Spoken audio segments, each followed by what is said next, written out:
Welcome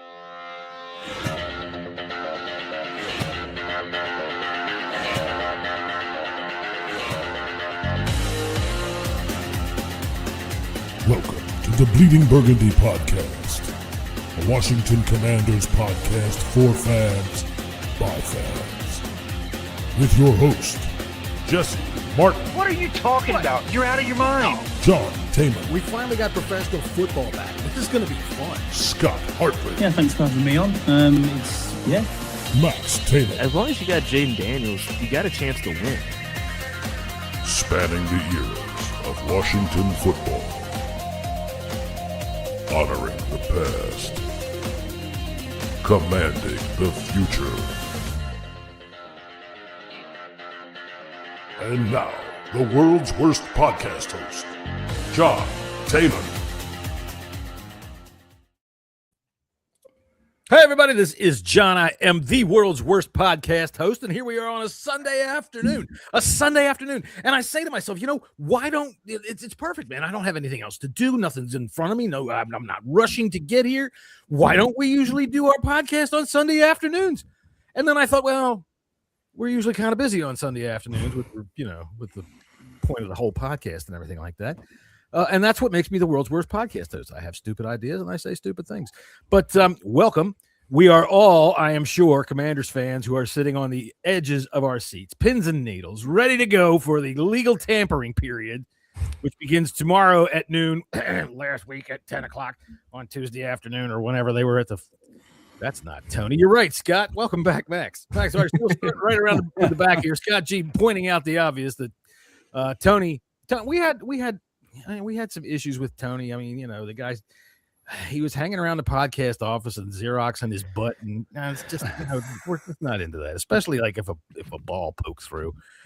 All right, hey, what's up? Hey, it's the International Fan of the Year there, Andy Burrows. Okay, so I got a notification for a split second. I questioned what day it was, but let's go, boys. Welcome to the show, Andy Burrows. It's great to see you, great to know you, and everybody else out there in podcast land. And if you happen to be listening at a later date, remember, every free agent that we talk about here today that turns out to be a Commander, we were fucking right. We were right. And every one of them that doesn't turn out to be a Commander, they should have fucking listened to me. They should have listened to me. Anyway, how's my good friend over there from Southeastern Virginia, who just had himself a sweater, from what I understand. We're going to get into that, I'm sure, as soon as I find his music. And there he is, Jesse Martin. Hey, how you doing there, buddy? Doing all right. Just had to wipe the forehead. The forehead, really? I tell you what, that is. If it hits you in the forehead, Jesse, we got other problems. Yeah, I can tell you that. I have never gotten a skid mark on my forehead, but you know what? I'd say I'm game for anything, but I don't really want to go down the road that's going to get me one of those. Speaking of somebody who's had skid marks on their forehead, Scott. All right.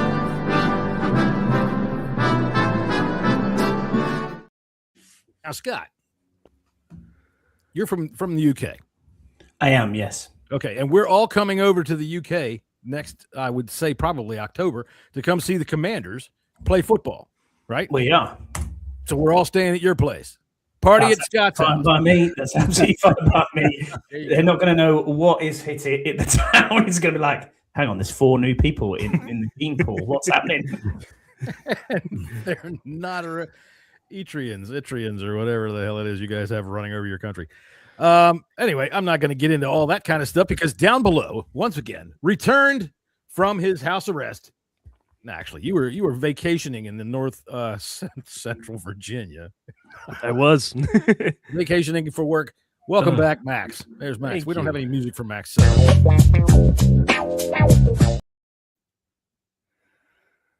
Fine, good enough. How you doing? Oh, it's another day here. Let's just remember on this new day that we want to see a comment, and we want to hit that subscribe button because we do it for you, so you do it for us. Why don't you go build a podcast, and then you get 3 people on here like Jesse did, and then you kick Keith off, and then you bring me on, and then we'll hit subscribe for you. That's right. There you go. And no offense to Keith, I think he kind of left on his own. He decided he needed to get out there and see the world, and the world needed to see Keith. All right, I get it now. Max's missus must be out, hence the show, and he's allowed. Okay, so the International Fan of the Year is firing shots across your bow there, Andy Burr. Now, let me ask you this, Scott. Wow. So Andy is now the official International Fan of the Year. It's out of He the is bag. indeed. He is, Andy yeah. Burrow. All right, so did you guys have to go to any kind of ceremony, like where you handed him a special sword or anything like that? Yeah, it was a baton. I had to hand him it over. It's like a golden. It was a little jerk under the table. Really? You hold, I'll shake. Yeah, that'll just, yeah. Well, I didn't realize we were Packers fans, but hey, okay. I must have just got it for from his the Green trouble. Bay. Andy Burrows gets a fucking all-paid vacation to downtown Pittsburgh. Yeah, I must have got it back from Green Bay. You're right, Speaking of a Scott G. place to get Scotty is skid marks on your forehead. now a has-been. Absolutely, yeah, that's it. I didn't want to put it out there, Scott G, but Scott is a has-been. I mean, really, I'm getting kind of bored with him. There we go. All right, so we did promise. We talked about free agents last week, offensive free agents last week. We do have some news to get to real quick that we've had. We made a couple of smaller signings. Dietrich Wise signed back. We're all happy with that, I'd say. Anybody disagree? No. How about Drake Jackson? Yeah, good move, that, John. Good move for me. I think, he came off an injury, played a couple of games, former second rounder. You got to hope he's got a bit of upside there, haven't you? But we'll see. Well, you'd hope so. Yeah, you'd hope so. Didn't play terrible either in those 3 games. No. He didn't really do anything to move the needle for me, but I am also never one that's going to really be too bitchy about depth signings on the defensive line. It's the most heavily rotated position on the field. You're going to let's see what he can do. I mean, you can always cut him. It's not like we signed him for, right. We haven't got the OTA yet.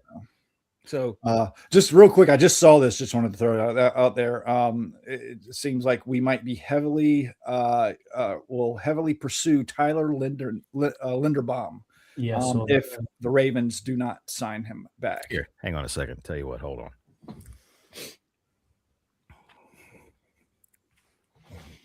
Hey, local media. Hi, I'm expected to not sign back with my team. Thank you. Bye. Give it 2 or 3 minutes. I'll be linked to the Commanders. You watch. All right.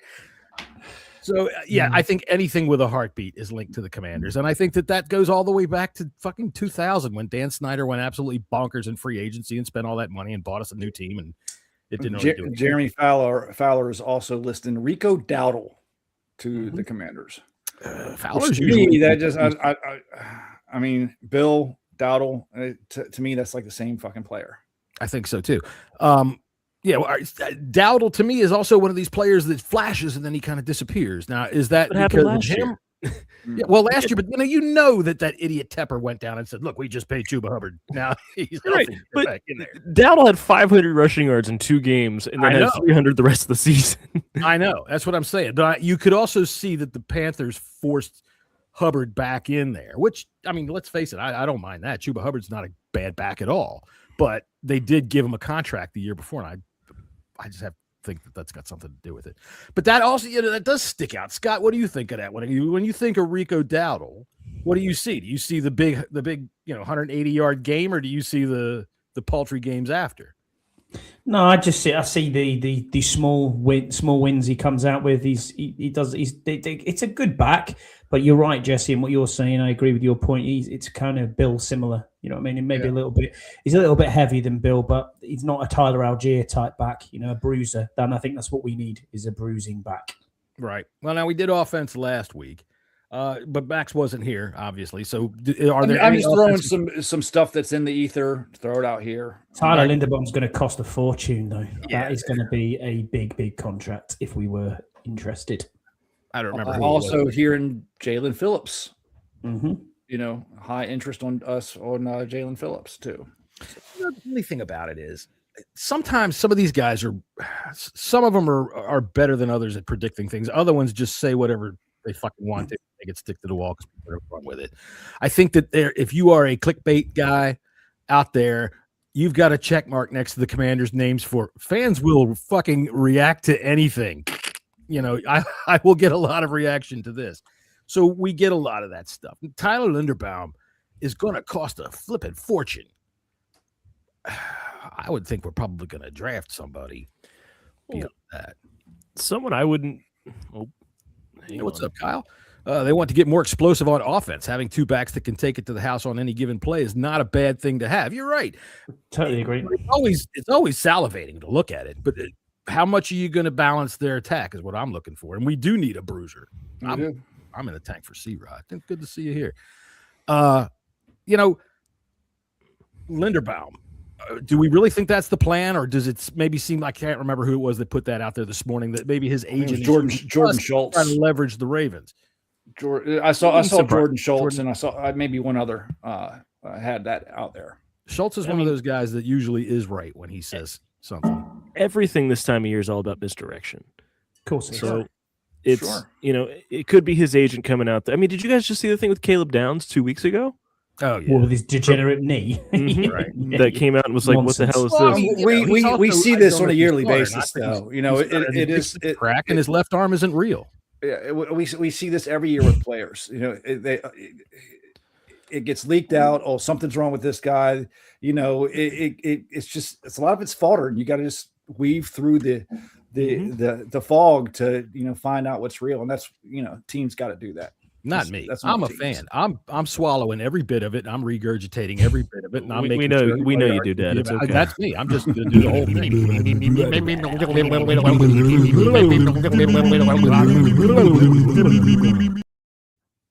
That's it. That's how we like to do things here in Washington.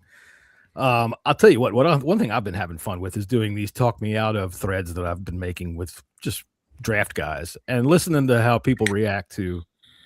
I get some good opinions, man. I like that. Not necessarily all of them are very smart, but I like it when people play along and at least give me their thoughts.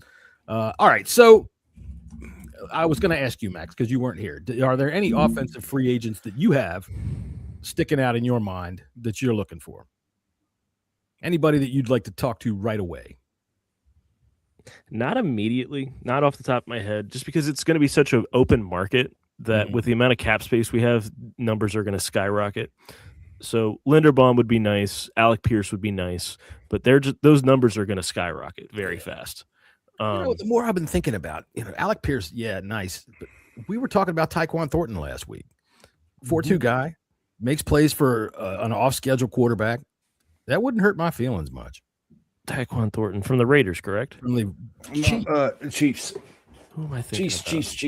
Chiefs. He had some plays last year, man. He stepped in. I mean, when he stepped up for their injured and delinquent receivers that they have in Rasheed Rice over there, and he did make some plays. So given more opportunity, obviously, it could be.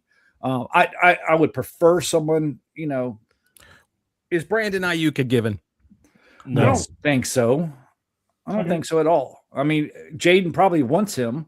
I only want him for a very, very discounted price. It's like I think I said this yesterday on social media. When I keep hearing former college teammate, all I keep hearing is that this is that guy when you're doing your 20s that was always like, can I just sleep on your couch for a few nights till I get my feet under me? So I mean, Ayuk's got the talent. He's young enough, I suppose. I don't know how much stock I put into him being a problem or the 49ers being the problem, which really, if you look at trends, they have problems with all of their receivers. So I'm not sure whether John Lynch, if you look at John Lynch, he absolutely does look like somebody tried to stick him in a bottle head first. Dude is weird looking, man. His ears are just so strange. And I know I'm talking, but really, I think it has something to do with their negotiations, and maybe it has something to do with that electrical plant that's right next to their practice facility that twists his head around like that.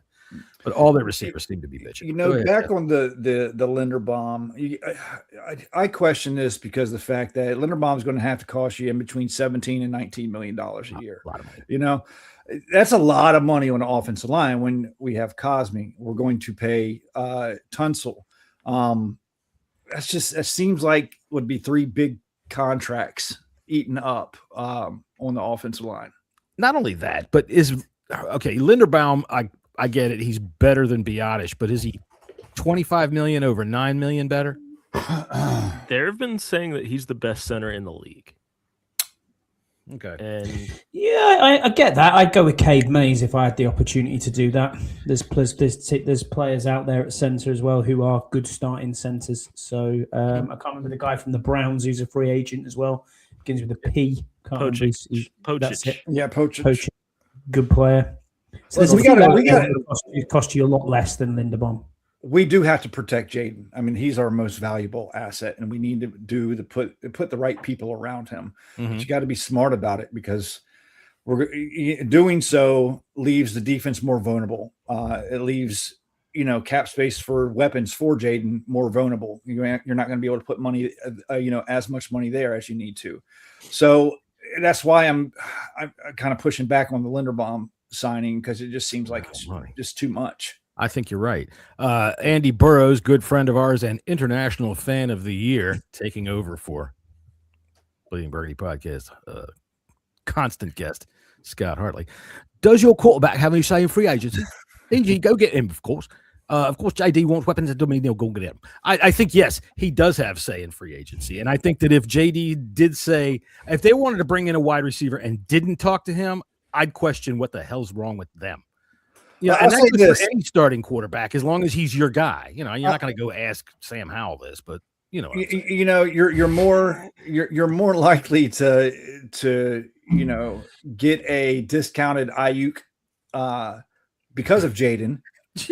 I ate gas station Ayuk one time, and let me tell you, for a few days. But then if you look at it that way, then okay, maybe you do have money to sign a Linderbaum or something like that. If that's the case, but you're still rolling the dice on Ayuk. Yeah, I mean, you roll the dice on any of them. Look, one man's treasure is another man's trash. Look at what happened as soon as we released Biotish, for Christ's sakes. As soon as he finished masturbating, Jim Harbaugh went over and picked him up from the airport and gave him all kinds of money, right? And everybody's like, oh, my God, we should have been able to trade for something. No. That's not how this works, okay? If I tell you, look, I'm leaving my house tomorrow. I'm abandoning the place. It's going to be free and clear of title. No, tomorrow. But if you give me $1 million tonight, I'll give it to you. You're going to wait till the morning, and that's what everybody does. People act like we don't make the phone calls. That phone is in Adam Peters' hand all the time. So just because the Chargers jumped on him doesn't mean that we made a mistake in that regard. It just means he doesn't work for us. And I hear on one hand that people are very happy about the fact that they let him go because of what is perceived to be performance, as opposed to sticking with a guy because we paid him, which would be, listening to the GM run the team. And if we're going to be honest, if you look back, Biotish was one of the weaker links on the offensive line this year. Mm-hmm. Did you see the Chargers offensive line last year? No wonder they jumped at the chance. Do you know what I mean? Wasn't that supposed to be? Oh, they drafted Joe Alt in the first round. Oh, my God, what are they doing? They're crazy. They're going to build up the greatest line. And Slater got hurt last year. Yeah, they're both tackles were gone for the season. So, yeah. Well, not only that, but they have an overrated putz at quarterback, and I don't want to hear anything of it until he wins anything. Shut up. Shut up. I know. Wow. Look, I mean, you're right. He's awesome. I'd love to have him. Just like as soon as the playoffs come, I need somebody else in there. He's just like Phillip Rivers. It's fine. Right. He's Phillip Rivers. All right, so we're going to go do some fast stuff here. Let's put the bongos on. We're going to talk about defensive free agents today. Mm-hmm. We talked about offensive free agents last time, and if you missed that, my God, that was a corker. You should go right back and listen to it as soon as we're done here. So let me put the bongos on because we did pay Snodgrass to play them. So here you go. Thank you, Snod. Do it. All right, I'm going to read off lists here. We're going to start on edge, and I've probably got 15 names on each of these positions. We're going to go 1 through 5, right? 1 through 4. You're swimming. You're swimming. Swimming? All right, well then. There you go. You good now? All right. Fucking bongos. Okay, so here's how we're going to do this. I've got a whole bunch of names written down on the spreadsheet here for defensive free agents that we might be interested in, and I'm going to go quick around the room, and I want you to hear from 1 through 5. 1, I want that guy. 2, hey, that's a pretty good deal. 3, if there's nothing left. 4, get out of here and take all your fucking kids with you. What's 5? What's 5? 5. We didn't have a 5. I said 5. I know. I said 5. I got on my hand here, and I just couldn't stop when I got around here to the ring. 1 to 4. So there you go. 5 can be whatever the hell you want. 5 can be. Look, man. Have fun driving UPS this season. Yeah. All right. So all right. Here we go. Starting with the edge. Are we ready? Gentlemen, Mm-hmm. Trey Hendrickson, 32 years old. Jesse. I'll say 2. 2. I'm a 2 on him as well. Tony's not here, so I need the contract to be a short one. We got to pay him by the year. I don't want a long drawn out contract. Yeah, he's going to be a 1-2 year at the max. He's 31 years old. Yeah. My only thing about him, I'm going to change my 2 to a 3, 2.5, 3. He missed a lot of time last year. I don't want to see that kind of. That was more towards dude. That was this. Was it? Then I don't want a guy that's just going to sit down because of this. They've been fucking him over for years, so I don't blame him one bit. Look at the owner of the Bengals and tell me a player that wouldn't do that. Oh boy, true. Mike Brown is a dick. I'm a 3. Well, thank you, Scott. Thank you. Fuck you, Jesse. All righty, let's see here. Put that back up. Who did he say was the 1? Scott. Me. Scott, stick together. Go on, Scotty G. That's what happens. 1, 2, 3, 4. All right, so okay. Trey Hendrickson, we're all about a 2. I'm about a 2.5, 3. All right, number 31-year-old Joey Bosa. 4. 4 on Joey Bosa. Too many injury histories for me there. Draymond Jones, 29 years old. 3. 2.5. Look how bad Baltimore was on defense last year. Mm-hmm. I got you, but look, when you look at an individual player, doesn't make or break anything, and it's the ultimate team sport. So a guy can come from a bad defense and play good someplace else. He can go from a great defense and play poorly someplace else. It's just how you are able to coach him. 27-year-old Kwity Paye. That's my 1. 4. 2. Really? Yeah, I think I'm a he's 3. overrated. Wow, we got everybody here. I think he's more of a D. Start off with Max as a 1 on Kwity Paye. Go ahead. Why do you want Kwity Paye? He's not a I don't think he's the prominent edge defender that we're looking for at all. Max. And he's going to cost too much money for what he provides. All right, so Max, why do you want Kwity Paye? He's my 1 because he's untapped. He's from where's Kwity? Indianapolis, who no one's really performed there since Shaq Leonard. Okay. And it's a lot of unknown, and he's 27. So yeah, he's going to cost more than a lot of older guys. Unknown, though? Why unknown? You're buying unknown. Yeah, because that's what you want with potential. He's the one with the most potential there. Look at how he's already 27. I mean, that's great, but he's only 5 years into the league, Jesse. Yeah, that's what you're going to see now. Is you're going to see 28, 29-year-olds that are in years 3 and 4 with the amount of time that you can spend in college. I don't like Trey Hendrickson. We all said 2s. I would prefer Kwity Paye. Okay, Scott, what are you in on Kwity Paye? I'm going to go with a 3 there. I think he's more of a D tackle than he is an edge. Being honest, more you could play better of an interior guy. More so like he's a bit of a cross between Dorrance Armstrong and Kinlaw. I think there's better out there than him, especially if we're moving to a 3-4 defense. I think you need someone who's a bit more agile and a bit more flexible, not as big. Derek Barnett, 30 years old. I'm a 3. If there's nobody out there on the shelf left, 3.5. July, 3.5. Yeah, that's where I'm at. Derek Barnett. Do you guys have any thoughts on? No, Aziz Ojulari. Ojulari. I mean, I think he could be had for a decent price. So I think 2.5 to 3. 26 years old. Yeah, he's not an old man. Yeah, I'd be about a 3 on that guy. Everybody's 1, I'm sure. Odefe Owe. Oh yeah, yes. Owe. He is my 1, and it's not even close. Yeah. Why? For the same reasons that probably you think Kwity Paye, except that he has a lot more. We've seen a lot more from him than we have from Kwity Paye. I think he plays. He's a top. He's a top pass rusher on the market. Agreed. So just so you know, Jesse, they have the same amount of sacks, and it's not all about the numbers, though. He's an edge player. He's an edge player. Yeah, he's a true edge. What's up? Pressure rates. I'm just wanting to be sure that you're understanding. When we look at the metrics for these 2 players, they are the same. Yeah, I'm going to agree to disagree with you on that one.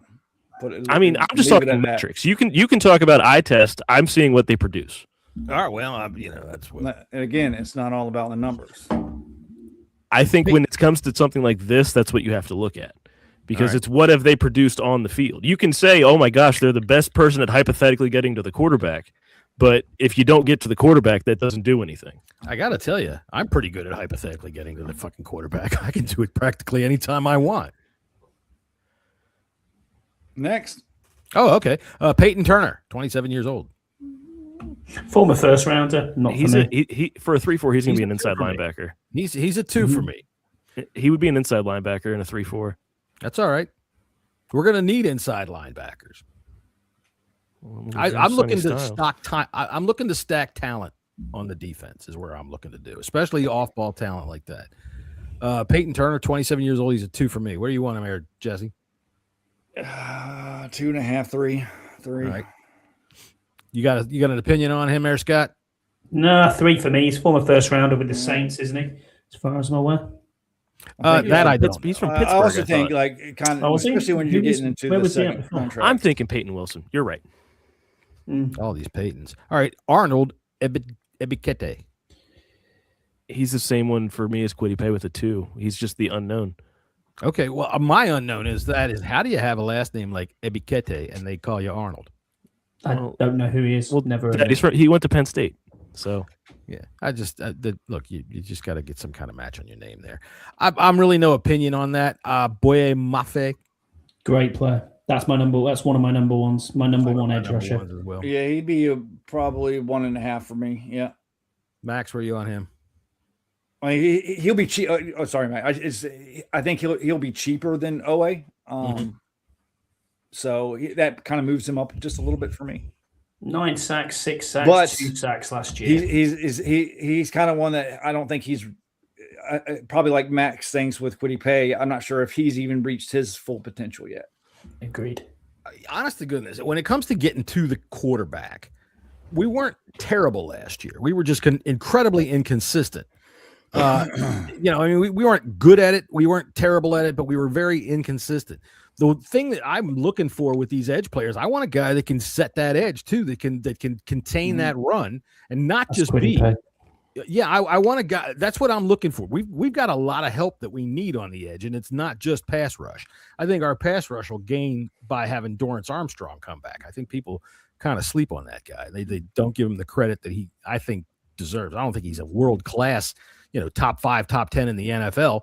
But at the time of his injury, he was top 1 in sacks in the league 5 weeks in. Let's see.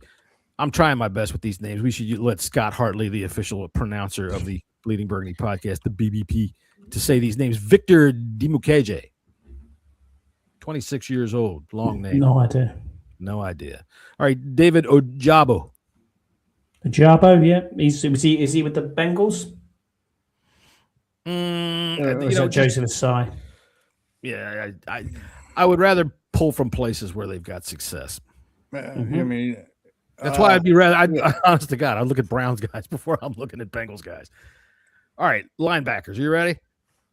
I've still got a few edge rushers myself. All right, go ahead. There's quite a few that you missed out. Well, please then. Jalen Phillips, obviously. You're going to market value 17 million. He would be a 1 for me as well in numbers. Malcolm Kuntz, I've been talking this guy up for months from the Raiders. I know it's the Raiders. I thought you were calling Scouse a name. No. Every time you said Kuntz, I'm thinking, damn. 9.9 million market value, 27 years old, but he's an on the edge. He's an on the up edge. So there's a lot of upside there with him. My final one would be Kingsley Enikbari from the Green Bay Packers, 5.9 million. He's kind of like you want Max. He's kind of a Kwity Paye size wise edge rusher who can set the edge. That's a depth piece for me. That would be a 3. But if we got him in, I'd be happy with that. It's more of that's your Jacob Martin replacement, if that makes sense. I'd like to see Jacob Martin re-signed, but it doesn't seem like they want to do that. Jesse, who else did you have in mind? No, I was just like, if you want to go the veteran route, if we plan on drafting a young player, you can do the Uter Moss or for something cheap. I'm talking about like not a lot of money here. Even if we draft one of the edges, bring back Von Miller. Players like that, that's available on the cheap. Yeah. I mean, Von Miller, he's sending out mixed signals, and I think we've agreed with this all along. I would like to see what Von Miller can do with just the limited snaps that he was intended to have. He got 10 sacks, way overplaying last year, way beyond what he was supposed to be out there doing. So, did he get 10? I thought we got 7.5. No, he got 10. He was at 10. Wow. Yeah. I thought because that was his more than I thought. His incentive. He had an incentive. He got that on the last game, I believe. But right, but if you look at our defense and you say, oh, we had a 10-sack defensive end, we had a 10-sack edge. What? Everything was so inconsistent. And that's why when I'm looking at these edge guys, I really want to see somebody that can also, I don't need just a pass rusher. I'd love to see a freaking assassin that can get after a quarterback, but I want a guy that can set that edge too. And you're right. You got to have a mixture of both, and for this team right now, you do.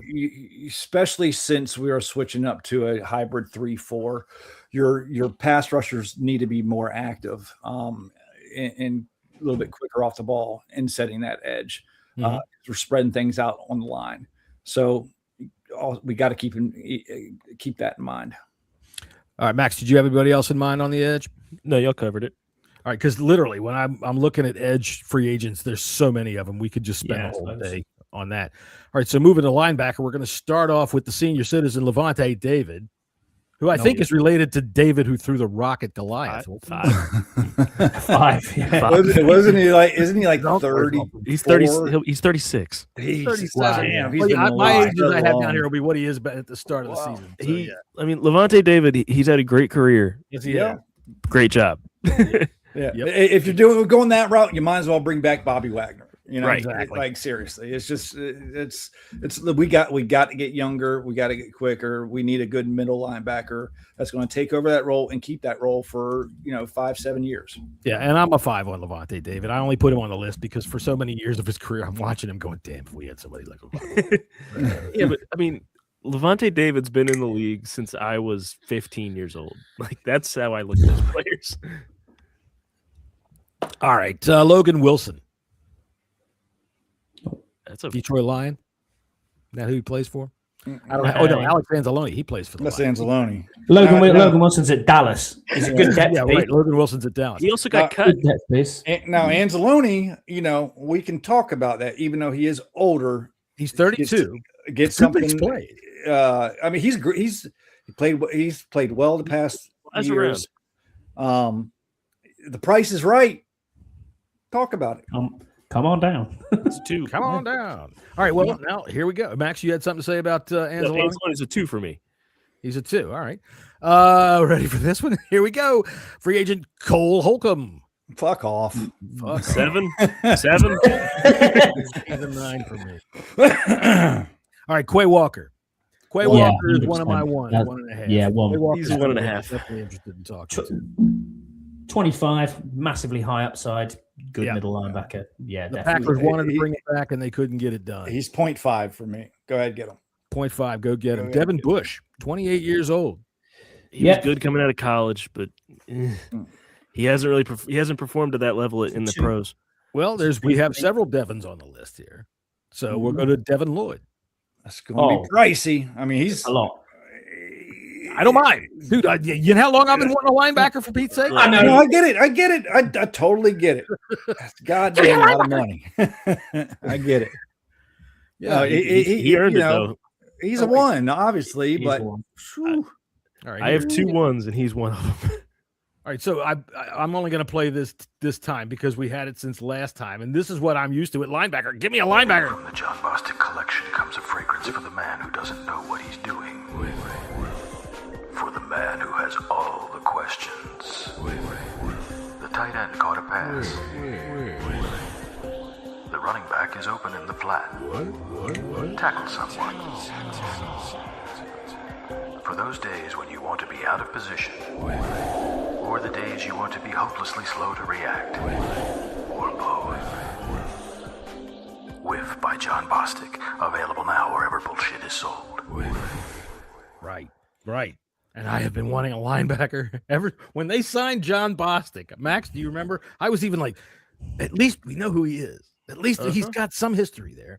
Maybe we can get something out of him. And then every time And it's All you just been saw nothing was the but back crap of his ever since. fucking jersey. Just It's just been fucking tackling air. Who was it snapped his ankles? I can't remember who it was running back. Everybody? Oh, Yeah. Everybody?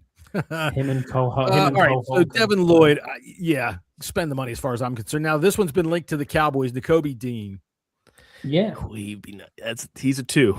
Yeah, he's up there with me. 2. I had him on my list that I sent you as someone to look out for. I loved him coming out of Georgia. Yeah, me too. Me Everybody too. did.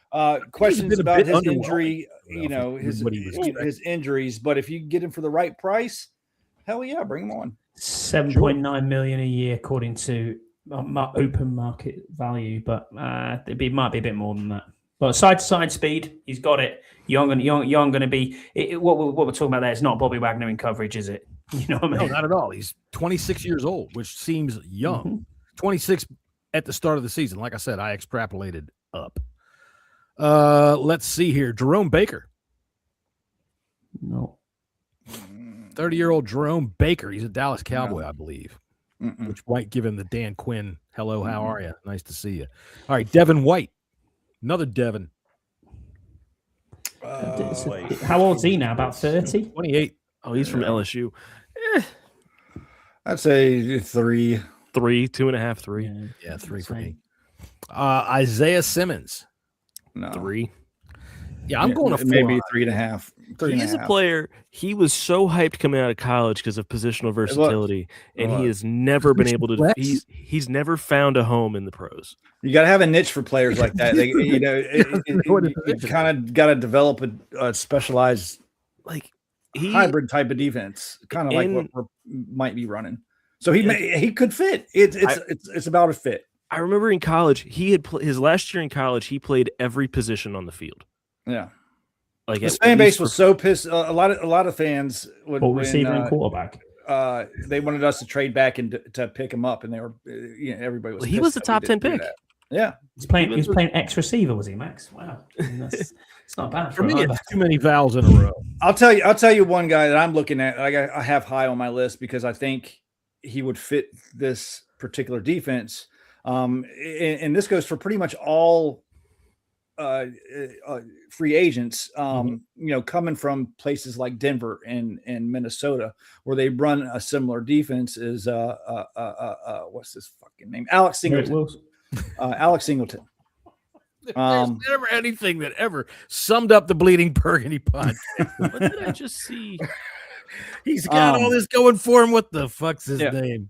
Or you can bring in someone like Eric Wilson. And to help implement Micah McFadden. This style of defense. Micah McFadden, did you say, Micah John? McFadden. Not for me. No, you getting these off the bottom of the Tremaine. I'll give you a Tremaine Edmonds. What about him? Tremaine Edmonds. Edmonds is a 2. I got Micah McFadden on there because he sounds like a pop star. The one that you haven't said that's my other one is the Bobby Okereke. I was gonna bring him up. Okay. I think he's like a 2, maybe 1.5 to 2 for me. Well, see, here's the thing. When I make these lists, these are the rapid fire things. When we get to the guys that you guys want to hone in on, that's where we're doing. Yeah. All right. So Bobby Okereke, I would definitely be interested in Bobby Okereke. Yeah, 100%. I am interested in anything that's got an LB on the other end of its name. If it can run and tackle something, please. Your Quincy Williams, your Matt Milanos, if you want to go older, it saves some money, is what I mean. We have a lot of holes to fill. That's the problem. And there's going to be certain situations in certain positions where we're going to have to get a 29 to a 30 to a 31-year-old player. So, how do you divvy up your high dollar assets that you bring in? You're going to have to bring in some low dollar, a little bit older assets to fill in the gaps too. Yeah, and I think people are going to get up all apoplectic about that and think that Adam Peters is going old and going cheap and all that. And we got a lot of don't have a choice. Yeah, you got to spend the money. Got to. You have to have the players. All right, so are we done with linebacker? You got everybody there on your linebackers that you really like? Yeah, Devin Bush. Yeah, Devin Bush is Quay Walker. These are where the guys I want to spend some money on the linebackers, and I definitely want to spend on linebackers. And I want to see Jordan McGee step forward. But what if you got Sonny Styles? I think we still need a linebacker. Yeah, we still need a linebacker. I know what you're saying. We need a linebacker then. Linebacker. We can't bank on, hey, we're going to leave this hole open for a player at 7 overall. I know. Yeah. Right. I mean, that's always protect yourself. Right. If we had number 2 overall and we knew Mendoza was going number 1.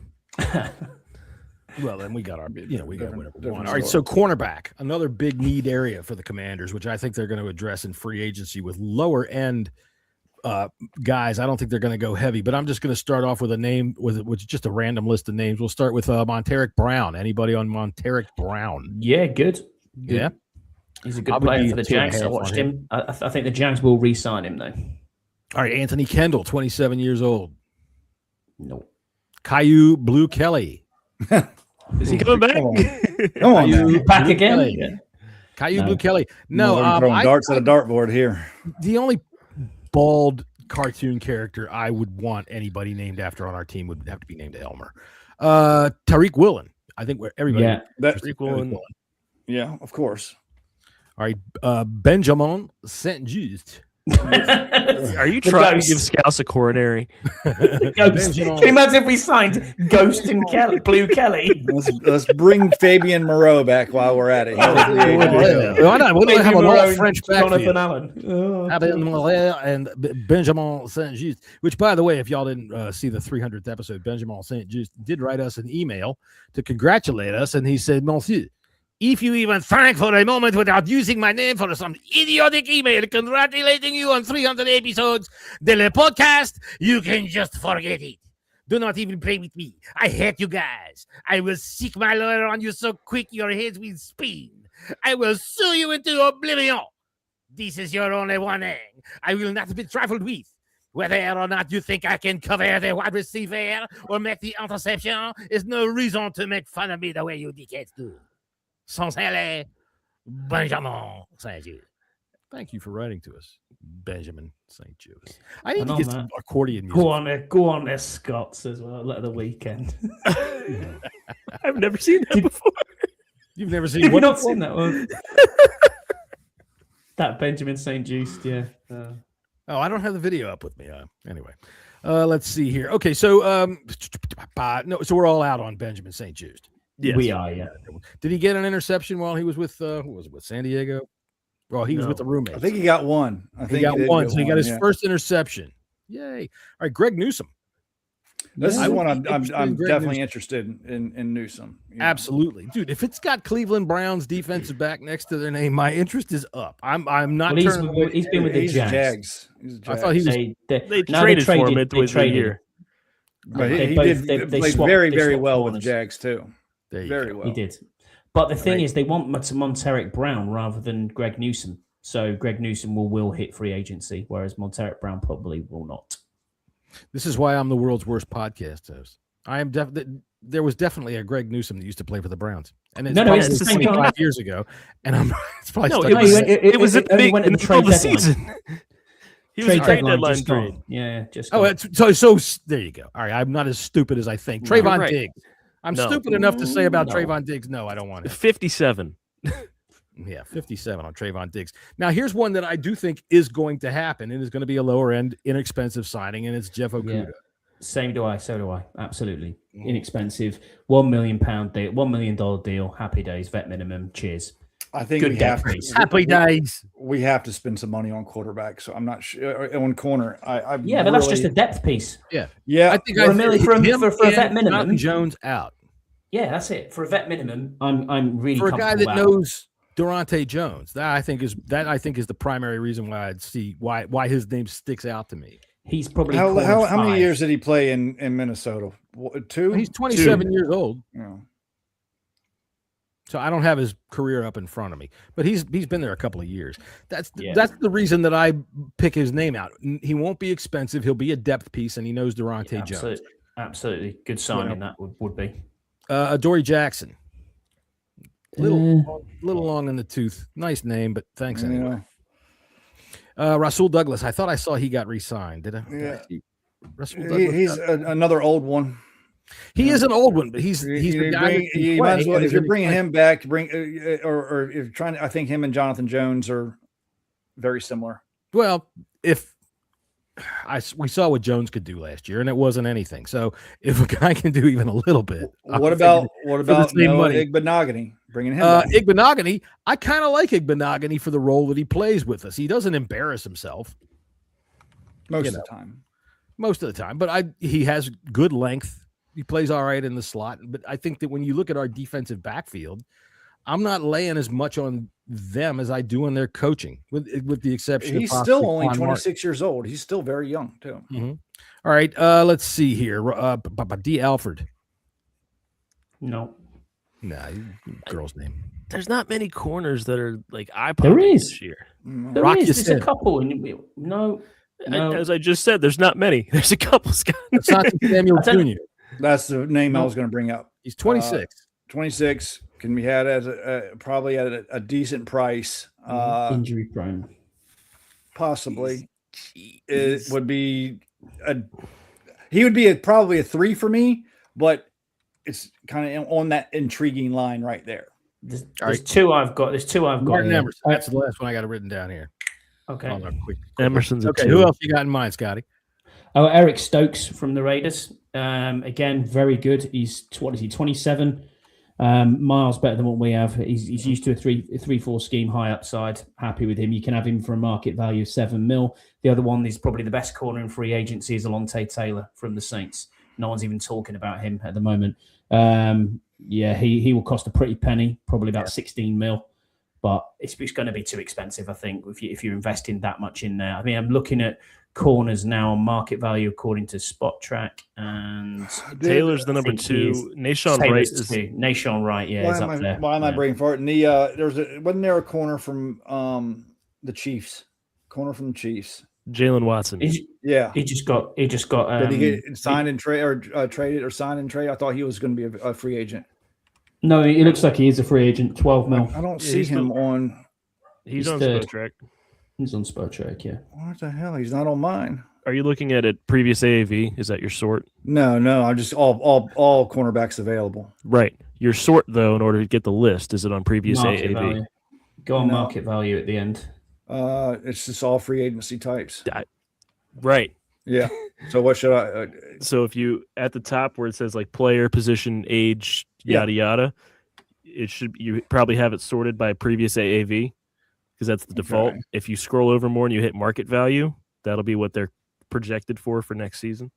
It's hard to find on it. I do love Bush, Kyle. I'm old school. So positional summary. Kyle, you'd be amazed how many times we have analysis starting the podcast while Scott by year.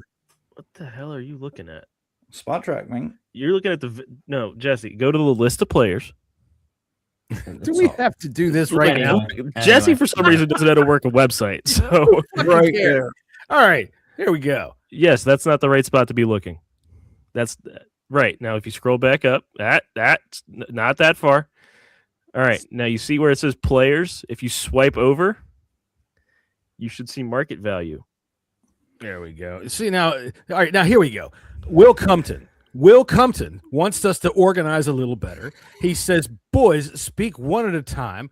I mean, we got helpers here, folks. We've got a director. So we have. We should have him on. We're going to have to find out where we can send him his royalty check. Absolutely. Yeah, I tell you what, this is not the time to learn how to use a website because we're all on the internet and we all know how to do it all at the damn same time. And it doesn't make any difference whether we sort it right. Did you find the name you were looking for? No, he didn't. All right, there we go. Because I don't have that option. The previous AAV, swipe over. I see. I just can't swipe over. Oh, yeah, you can't on a phone. Anyway, here we go. We're gonna go to safeties now. But yeah, that's my CB1 was Watson. Okay, just throwing that out there. Throwing it out there. It won't be cheap. But all right, 30-year-old Kyle Duggar. 2. Yeah. I'd take him. I'd take him over Will Harris. 2.5. I'm deep in the tank for Caleb Downs. So him and Sonny Styles, one of those two, linebacker, safety, one of those two. So I'm going to be kind of light on what I picked for safety here. Jesse, where are you on Kyle Duggar? I think he's going to be expensive. Okay. Well, I mean, they're all, even the vet minimum is a lot more money than I fucking make. So market value for Duggar, Jesse, is only $5 million. That's not too bad. I figured he'd be a little bit more. Okay, so maybe Jalen Thompson, I think, is 1, 2. That's a let him get through his list, Jesse. right, Jalen Thompson was next on the list. Jalen Thompson, 26 years old or 28 years old. Excuse me. My vision. 9 point something mil a year. I think. Yeah. If you want to go big, a little bit pricey, he's probably a 2 for me as well. I'd say he's a 2 for me as well. Now here's an older name, but if you can find me a time that he's not productive, go ahead and tell me. But Kevin Byard. Yeah, he's decent. like 30. He's nearly 30. He's nearly 33 at the start of next season, but 2.5. Lead the league in interceptions. Yes. All right. I mean, the Bears were stealing the ball left and right. So everybody that there's a free agent from their backfield is coming up in my eyes. All right. They were just snatching the ball. Kevin Byard's always been, in my opinion, a damn good player. But at this age, I don't want to spend what I think it would take. 7.5 mil, according to Spot Track. Well, maybe I would spend It's a that. lot. I mean, I kind of got that laying around in the couch cushions. Go ahead, Max. No, I'm looking at the Spo track. How is it that Reed Blankenship has only been in the league for 4 years? He's one that's He probably went all the way through senior. It feels like he's been there for 15 years. You're kind of right, but I wouldn't mind Blankenship. Wow. He's been a solid. Yeah. He'll be 27 at the start of next season. Yeah. All right, Cam Curl, he's off the market. He re-signed. Yes, he did. Adarius Washington, he'll be 27. 3. Jaquan Brisker, another guy. Yeah. He'd definitely be a 1. He is the best box safety. He's definitely going to be a pricey one too. He, according to Spotrac, he's the number 3 safety for market value. That sounds like it's in the right area for me. Kobe Bryant, number 1, 14.2, and Brian Cook from the Chiefs, 14.1. Yeah, I had Brian Cook on my list too. Yeah. I'm sorry, Kobe Bryant, but you've got another famous guy's name. I got a guy on here who I want. If you get to it, John, great. If you don't, I'll shout up. I mean, I'm not signing a fucking punter named George Clooney. I'm just not doing it. Right? All right, so let's see here. Jaquan Brisker, Ifeatu Mefwanwu. Yeah, I only want that guy. I'm only a 3 on that guy because if he ever makes a play, you know what I'm going to do, Max. Right? I do. I want it as a depth piece. Yes, I would take him. Whatever. The Ifeane Oelete dance. I had the Ifeane Oelete dance. I could resurrect the Ifeane Oelete. He's 26. Good depth. What the dance looks like. I'm telling you, Scott's trying to have a decent football discussion, and I'm throwing visions of in Max's eyes of me dancing around the house with. You and I did it together when I was 7. Go ahead, Scotty. Yeah, Melifonwu is a good player for 3.7 million. I'd take that. I think he's better than Percy Butler. He's going to be better than probably Con Martin. Yeah, he does play special teams as well. He's a good player. I think he'd be okay. Okay. Jesse, you got any thoughts on it? Melifonwu? Not a whole bunch. It probably might be a small upgrade. Okay. Daniil Thomas. Just say Daniel. Move on. Hey, I got to say it the way his mama told me to. Rayshawn Jenkins. He's old. No thank you. Nick Cross. Yes, absolutely. He's a good one. Yep. He's good. He's 6 million. Definitely. He's up there on list. PG County boy. That I would want. His market value is only about 6 to 7 million, so I think he'd be a good one. Nick Cross be a good signing. Jabril Pepper. He had a great season last year for the Colts. So yeah, yeah. Jabril Peppers. We are trying to get younger. We are. Jabril Peppers has been one of those guys that he never reached his potential coming out of right. He had some good years here and there, but if I'm trying to equate it to something you did when you were younger, what are you saying there, Max? Sorry, no, a golf cart just drove past the door. I'm sorry. Okay. All right, Max is he's doing the podcast at the Country Club. You completely blew it out. I'm sorry. That's all right. Ifeanyi Oelete. All right, I think that's all I have for defense. Who have you got? Any other names that you've got that you're sitting on that you would be interested in? I really didn't bother with any interior linemen. I think that we have enough of a phone list of big fat guys that can come in a pinch guys like Eddie Golden. Logan Hall is the only one I can think of that would be a rotational decent player, because we don't know what we've got really still with Johnny Newton and Daron Payne's. Is he in his last year? Is he not in his last year? Don't know. Yes, he is. So what? All right, now something else that came up this week. Speaking of that, and I'm also going to go back to this. Will, I'm glad you're here, but if you've never been here before, we don't organize a fucking thing. Kind of the whole point. Anyway, now Will blew me out of my brain what I was thinking about there. Something else. Something any interest whatsoever in this? I have I don't have any interest in this, but a familiar name, CJ Gardner Johnson. For a cheap deal, not a bad one. No, thank you. I think he's a head case, a little bit of a head case. Yeah, but he's a safety. Game against us for spitting in a guy's face. What would you want from a safety other than a head case? Well, yeah, I get it, but I don't want to throw out of an important football game, and when Philadelphia gives up on you twice, right? That's kind of telling it for me. There's guys with talent. I mean, people to this day will still talk about that fucking moron that we had here as a safety whose name is escaping me right off the top of my bat. Who? DJ Swearinger. DJ Swearinger. You know what DJ Swearinger's best talent is? Getting fired. Oh, he's telling it like it is. You know what? People don't want you to tell it like it is. No, they do not. And anybody that thinks that, I just think I'll tell it like it is, you will find yourself out of a job before you fucking know it. It's just the way it is. And I'm telling it like it is. So yeah, man, I'm lost as to where I was going with DJ Swearinger. So fuck it. Scott, what do you have to say about this? About DJ Swearinger? Go right ahead. Anything? He found himself in a gay bar. No, I didn't. No, no. There is. Yeah. No. So Will Compton tells us to please go ahead and prepare. There you go. That's it. I think DJ Swearinger is still playing professional football. For the Defenders, a pair of panties doesn't count. He was on the Defenders, I think, last year. I think he's still there. Is he on the Defenders? Well, good for him. Good for him. Another name I'll throw out in the safety market, Terrell Burgess. Yeah, he had for cheap, veteran. I think Andre Cisco. Cases. It's only 27. You just want him because he's a Jag. Oh, Andre Cisco, yeah, but good player. He was I think he was with the Jets actually last year. Yeah, that always besmirches it for me if they were with the Jets, except for a couple of names. Anyway, so the legal tampering period starts tomorrow at 12:00. Fuck off. Legal tampering. How can it be legal if you're tampering? It just doesn't make any sense whatsoever. Exactly. Hold on a minute.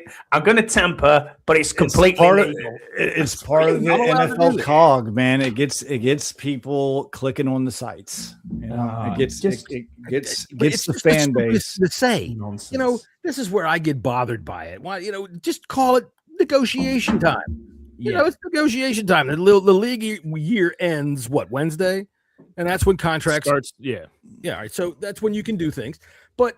Yeah, it's negotiation time. This is legal tampering. It's not tampering if it's legal, and if it's fucking tampering, it's illegal. So shut the fuck up with your stupid shit. No wonder the referees can't make a fucking decent game. They don't know what the hell's going on. And you don't think that none of this has already been discussed in the combine? Well, every general manager and front office executive is sat in their own little suites. I wonder what happens. Oh, dude, this is where it's all done. Look, I'll tell you what. Who was it? It was a defensive end for the Falcons. Eric Green, I want to say, maybe long ago, wrote a book about his time in the NFL, and he basically said that the combine was the stupidest waste of time that he'd ever been a part of in his entire life. It didn't do a thing. It didn't change anybody's mind about anything. He says the thing that happens at the combine more than anything happens after hours in the restaurants and in the bars, where all the GMs and all the owners and all these scouts, they all sit together and they get loaded and make up deals. And that's the legal tampering period. That's been going on a couple of weeks. The underwear Olympics. That's all it is. I did a cartoon one time and was called very, very bad names about it because I had all these guys bent over in their jock straps, and I had what is it? Claire de Lune, and I had a doctor just sticking his fucking fingers up their assholes, making noise. Well, I mean, you couldn't see it Scotty. It was just implied. It was a cartoon, for fuck's sake. All right. So is there anything left on free agency that we want to talk to? Who are we really hoping to see at 12 o'clock tomorrow as having agreed to terms? Can I offer a counter question to that? Just because it's one of my favorite things to watch for. Counter the question. When will be the first deal signed? Tomorrow. 12:01. Well, 12:01 Wednesday afternoon. No shit, Scott. Whenever technically it can't be signed until Wednesday at 4 o'clock. What I mean is, last year the first one wasn't announced until 12/14. Oh, wow. So that's a long time. That's forever. There's going to be people really having a fucking fit if it takes that long for Adam Peters to make a deal. Holy shit! Was it Chris Jones at the combine who's had a wardrobe malfunction? I think it was. No, it was Don Terry Poe. Was it Don Terry Poe? Don Terry. I think they both did actually. You're right. Chris Jones did. Chris Jones stuff fell out. Don Terry Poe, I think, split. Well, yeah. Imagine that. And here we have in the Underwear Olympics, Turmeric Hemingway. I just don't understand how the fuck it is that they say he's running down the goddamn track with an erection, which was what they said about Chris Jones. He said, I just don't understand it. Now we're way off in the weeds. Never forget what was that corner that we had from Penn State? Troy Apke? Troy Apke could run. He could run. He could run. That's right. He could run. Yeah. Run. He could run. You know, for all the people, I get a kick out of, for one, I like social media because there are good fans out there. There's good people that I can talk with about things, even if the discussion isn't the best. And even if, I don't give a fuck if you actually know or played or anything like that. Let's talk about it. We're fans. But these folks that want to make up all kinds of stuff about what they saw in the 4-second clip about this dude in terms of he catches the ball and throws it on the ground. That wouldn't even be a catch in the NFL if you did that. The fuck are you doing? Exactly. It's a fucking. Look how fast he did that. Great. Second down. Get the fuck back to the huddle. Fucking means nothing. None of it. So I'm hoping 12 o'clock tomorrow. I want to see. Give me Quay Walker. Yeah, that'd be good. Announce that. That would be nice. He's the absolute number one on my list is Quay Walker. Yeah, him. And we're probably not going to get him, but it's a wish, wish list. We better get a fucking linebacker. I want to see three. I want to see 3, maybe 4 decent top draw signings that you can just go right. Okay, yeah, I know. Starter. 4 starters. You need 4 starters. Not necessarily just tomorrow or announced tomorrow, but by Friday, I want to see 4 decent starters. Mm-hmm. That we're kind of looking at top of the market, going, oh, okay, yeah, that's a good signing. All right, one thing I forgot.